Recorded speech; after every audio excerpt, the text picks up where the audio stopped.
জাহাঙ্গীরনগর বিশ্ববিদ্যালয় কেন্দ্রীয় ছাত্র সংসদ জাকসু নির্বাচনে ছাত্র শিবির সমর্থিত সমন্বিত শিক্ষার্থী জোট ভূমিধস বিজয় অর্জন করেছে। নির্বাচনে 25টি পদের মধ্যে 21টিতেই এই প্যানেলের প্রার্থীরা জয়লাভ করেছেন। তবে সবচেয়ে আলোচিত পদ সহসভাপতি ভিপিতে স্বতন্ত্র প্রার্থী আব্দুর রশিদ জিতু বিজয়ী হয়েছেন। শনিবার বিকেলে জাকসু নির্বাচন কমিশন এই ফলাফল আনুষ্ঠানিকভাবে ঘোষণা করে।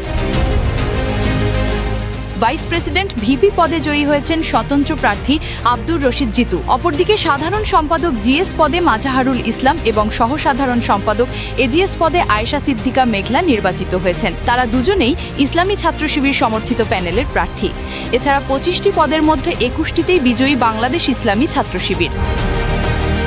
এবারের নির্বাচনে বাম, শিবির, ছাত্রদল ও স্বতন্ত্রদের সমর্থিত মিলে 8টি প্যানেল অংশ নেয়। পরবর্তীতে শিবিরের ভূমিধস বিজয় সুনিশ্চিত বুঝতে পেরে ছাত্রদল সহ 5টি প্যানেল নির্বাচন থেকে সরে আসে।